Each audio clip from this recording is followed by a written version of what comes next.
আসসালামু আলাইকুম প্রিয় চাকরি প্রত্যাশিত ভাই বোনেরা, আশা করছি আপনারা সবাই অনেক ভালো আছেন। তো বন্ধুরা, আপনাদের মাঝে সম্পূর্ণ নতুন একটা নিয়োগ বিজ্ঞপ্তি প্রকাশিত হয়েছিল অর্থ মন্ত্রণালয় থেকে। এখানে কিন্তু আমাদের সকল জেলা থেকে নারী পুরুষ সকলে আবেদনটি করতে পারবেন এবং অসংখ্য লোক নিচ্ছে এই বিজ্ঞপ্তিতে।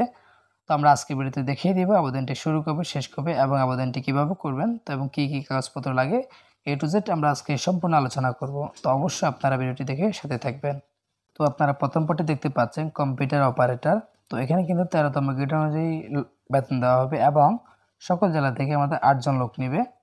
তো তারপর হচ্ছে আমাদের শিক্ষাগত যোগ্যতা যেটা লাগবে প্রথম পদের জন্য দেখতে পাচ্ছেন যে কোনো স্বীকৃত বিশ্ববিদ্যালয়তে অবশ্যই স্নাতক এবং ডিগ্রি প্রয়োজন, বিজ্ঞান বিভাগ থেকে লাগবে কিন্তু।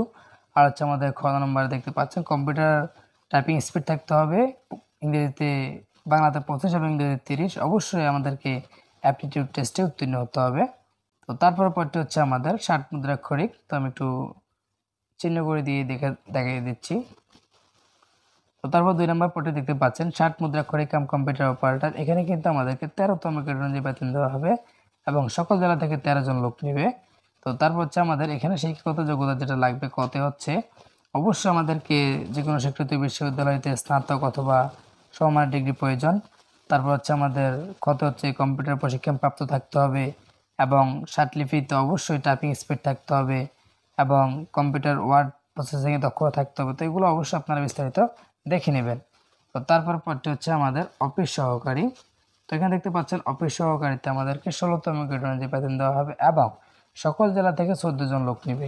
তো তারপর হচ্ছে আমাদের শিক্ষাগত যোগ্যতা হচ্ছে অবশ্যই আমাদেরকে ইন্টারমিডিয়েট পাস করতে হবে এবং কম্পিউটার প্রশিক্ষণ থাকতে হবে।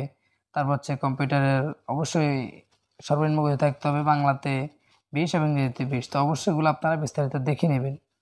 তো তারপর 4 নম্বর হচ্ছে আমাদের ডাটা এন্ট্রি কন্ট্রোল অপারেটর। এখানে কিন্তু আমাদেরকে সকল জেলা থেকে একজন লোক নেবে এবং এখানে কিন্তু আমাদেরকে ইন্টারমিডিয়েট পাস করতে হবে এবং কম্পিউটারে অ্যাপটিটিউড টেস্টে উত্তীর্ণ হতে হবে। তো তারপর হচ্ছে আমাদের 5 নম্বরে, তো আপনারা 5 নম্বর দেখতে পাচ্ছেন অফিস সহকারী কাম কম্পিউটার মুদ্রাক্ষরিক। এখানে কিন্তু আমাদের অবশ্যই 16তম গ্রেড অনুযায়ী বেতন দেওয়া হবে এবং 2 জন লোক নেবে সকল জেলা থেকে।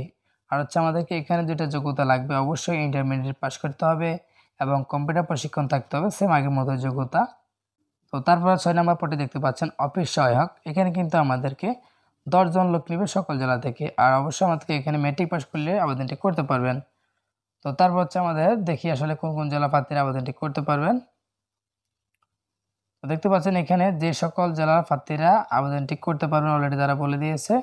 তো ঘরের ভিতরে যে জেলাগুলোর নাম দেওয়া আছে অবশ্যই তারা আবেদনটি করতে পারবেন, তবে একটা শর্ত আছে, যারা এতিম এবং শারীরিক প্রতিবন্ধী তারা সকল জেলা থেকে আবেদনটি করতে পারবেন। তো তারপর দেখতে পাচ্ছেন আবেদনটি অলরেডি বহুত আগ থেকে শুরু হয়েছে এবং আবেদনটি শেষ হচ্ছে আমাদের 16ই মে। তো যারা আবেদনটি করতে ইচ্ছুক অবশ্যই নির্দিষ্ট তারিখের ভিতরে আবেদনটি করবেন এবং বয়স হচ্ছে 18 থেকে 32 বছর পর্যন্ত। তো তারপরে হচ্ছে আমাদের, তো অবশ্যই আগ্রহী প্রার্থীরা আপনারা অনলাইনে আবেদনটি করতে পারবেন। দেখতে পাচ্ছেন এখানে আবেদনটি লিঙ্ক দেওয়া আছে, তো অবশ্যই আপনারা এই লিঙ্ক থেকে আবেদনটি করতে পারবেন। তো আমরা আজকে ভিডিওটি এখানে শেষ করছি। যদি আপনাদের কোনো অপশন বোঝার থাকে অবশ্যই কমেন্ট করবেন। ধন্যবাদ।